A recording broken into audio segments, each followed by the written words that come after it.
कांग्रेस के अंदर भी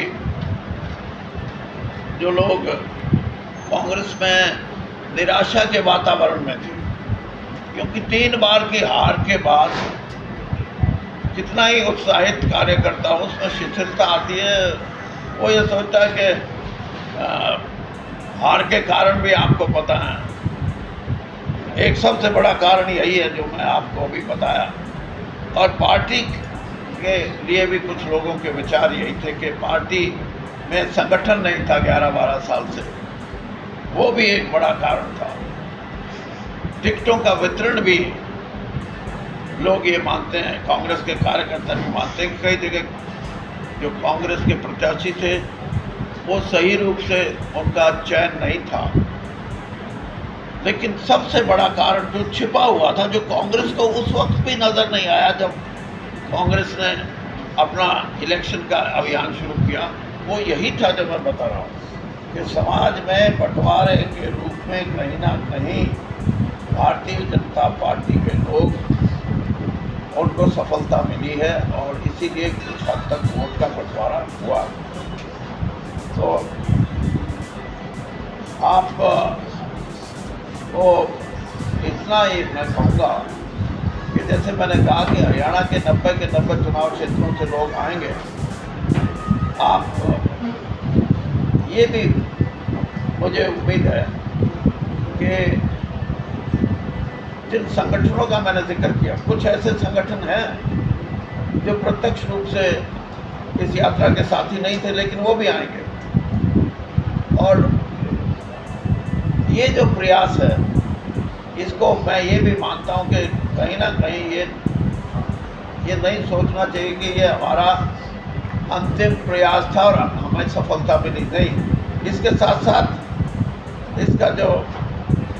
इसके जो एडवांटेजेस, इसका जो लाभ मिला है सामाजिक रूप से भी और राजनीतिक रूप से भी, पार्टी को भी लाभ जो मिला है उसको हम और आगे बढ़ाएंगे। और हमारी कोशिश होगी कि हरियाणा के हर घर तक इस यात्रा से जुड़े हुए लोग और इस यात्रा से प्रभावित लोग हर घर तक जाके इस संदेश लोगों को दें कि अमन और चैन से रहना है, बच्चों का भविष्य ठीक रखना है, तो आपको ऐसी ताकतों का करारा जवाब देना पड़ेगा जो सामाजिक रूप से आपको डिस्टर्ब, आपको तोड़ना चाहती हैं, आपको अलग अलग घड़ों में बांटना चाहती हैं, सिर्फ अपने निजी राजनीतिक स्वार्थ सिद्धि के लिए।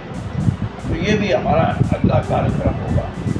और आप लोगों से भी हमारे को ये उम्मीद है कि ये कम से कम जो हम राजीव चौक से 23 तारीख को शुरू करेंगे और वो भिवानी स्टैंड पे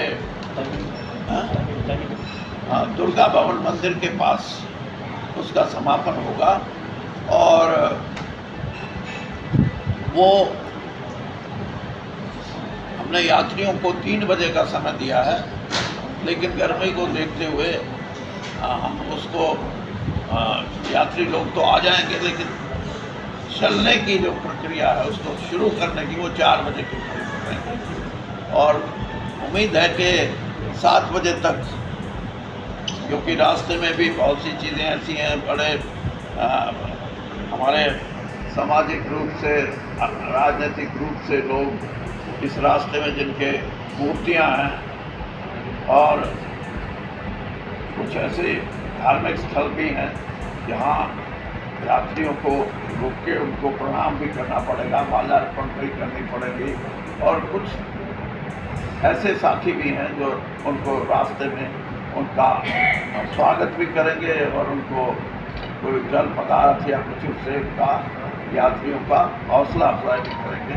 तो ये कार्यक्रम हमारा 7 साढ़े 7 बजे तक चलेगा। यही बात मैंने कहनी थी। बाकी आप साहब, ये यात्रा कांग्रेस अधिकृत थी या आपकी पारिवारिक यात्रा थी? मेरा कोई पारिवारिक यात्रा में, मेरा परिवार तो ये भी नहीं है, ये भी नहीं है।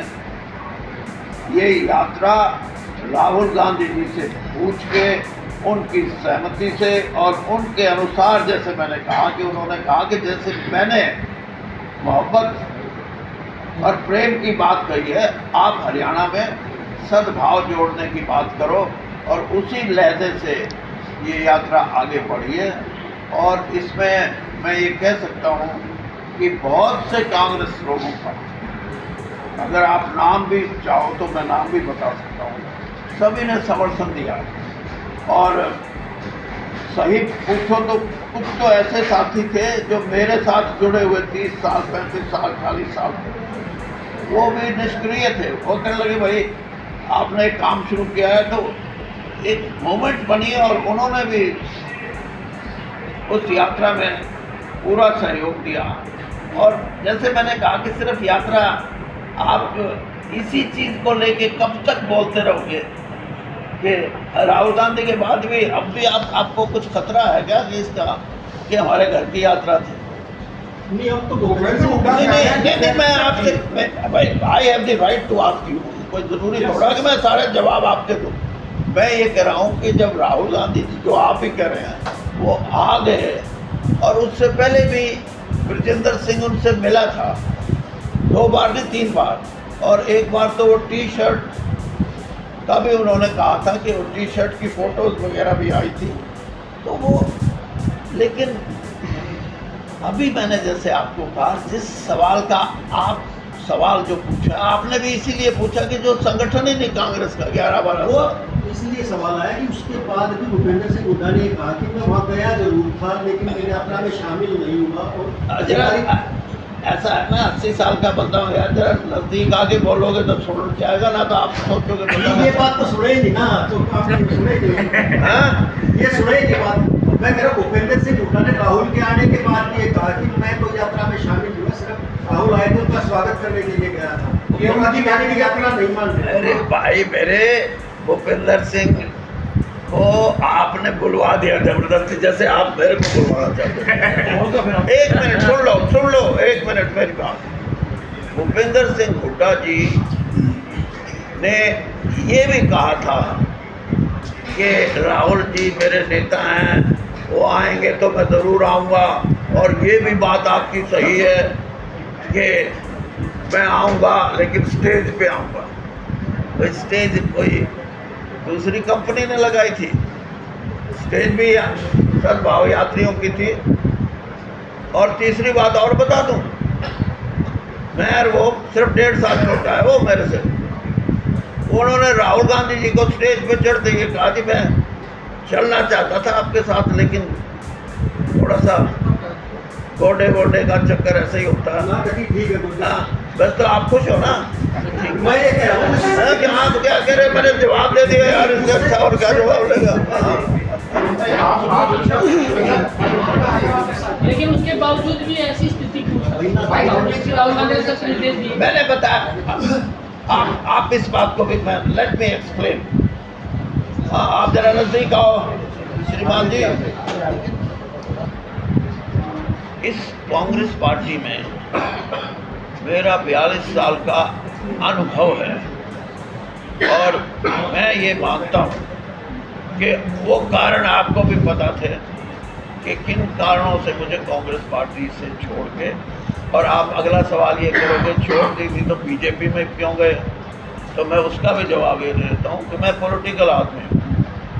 मैं कांग्रेस छोड़ने का जब निर्णय लिया, उसकी मैं व्याख्या नहीं करना चाहता क्या वजह थी, लेकिन मैं श्रीमती सोनिया गांधी जी से मिलके तब गया था। और प्रधानमंत्री मोदी जी ने मुझे शपथ ग्रहण समारोह से 5 घंटे पहले फ़ोन करके प्रधानमंत्री निवास पे बुलाया था और उन्होंने ये कहा था कि बातें तो और भी थी, लेकिन मैंने अपनी वजह उनको ये बताई। मैंने कहा मोदी जी, मैं कांग्रेस से छोड़ के आया हूँ, लेकिन श्रीमती सोनिया गांधी से मिल के छोड़ के आया हूँ, और आपसे भी ये कह रहा हूँ कि मैं, हो सकता है कि राजनीतिक तौर पे कुछ चीज़ों पे